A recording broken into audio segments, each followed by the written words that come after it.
After the murder of George Floyd on May 25, 2020, protests and riots rocked cities across the country. Charleston was one of those cities torched and torn up. That night, now a part of history, is seared into our collective memory. 1 year later, I met with people who have a connection to the Charleston riots. They each told me this city has not begun to recover because it has not acknowledged the root of the problem. As night fell on Saturday, May 30th, Charleston began to simmer. This is what democracy looks like. This is what democracy looks like. And then the city exploded.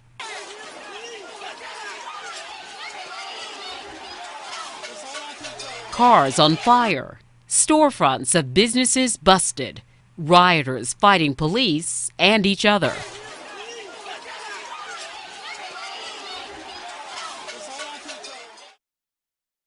I honestly didn't think folks would take to the street. I was completely caught off guard. I didn't think that type of protest could exist here. Mika Gadsden, an organizer and podcast host, says demonstrations against excessive police force around the country made its way to Charleston. She said police attacked the crowd with military-style force. I was deeply disturbed to see tanks come down the street, SWAT teams, barricade bridges, the images of militarized police force. These were unarmed protesters. Why is that happening? If they've got more funding, if they have more tools and tanks and militarized equipment, why are there more deaths at the hands of police officers and not just black people? James Messenger says he was among the peaceful protesters that day. An LGBTQ conservative activist says he rushed to the streets in the wake of the George Floyd murder, but not because he believed Floyd's death was racially motivated. We could fix all of it if we fix the problem itself, which is police. We know George Floyd, we know Dante Wright, because those cases are picked up and shown repeatedly. A year later, now we hate each other. Our country's on fire, and I'm a conservative. I have family in law enforcement. I'm a veteran myself. But I'll be the first one to tell you that, yes, police reform needs to happen. We should be more proactive about seeking ways to prevent these kinds of things from happening in the first place.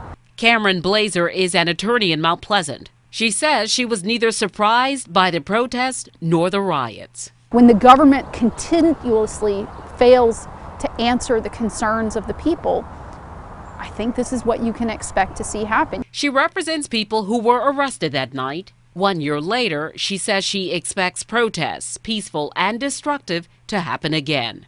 Like it or not, until change happens, we should expect more disruptions like this. I took these concerns to the City of Charleston's police chief. Luther Reynolds pointed to answers in the City of Charleston's After Action report. I'm not going to be defensive and say, hey, we did everything right, because we didn't. Spontaneous is what they've learned from a lot of the research. The communication with our business community, with our residential communities, letting them know when we have protests. If we knew ahead of time, to be able to get more resources more quickly, because a riot like that takes a lot of staffing. Reynolds says his department, like the Charleston community, is changing. The cries for reform are being heard loud and clear. So how do we bridge those gaps? It wasn't created overnight. It's not going to get fixed overnight. But I can tell you, as a good leader, I better be listening to that voice. And that voice is growing. It's louder and louder. It's not going to go away. And here is a look at changes happening in the Charleston Police Department 1 year later. A lead field commander will now serve as a single point of contact. Charleston Police will use a software program to monitor all pre-planned events.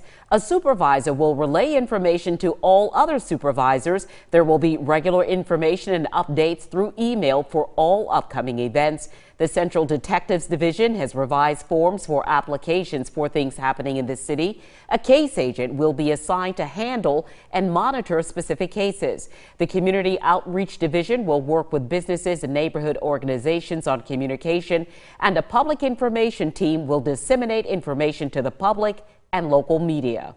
To read the full After Action report, go to our website, count-on2.com. You will find a link to it in my report.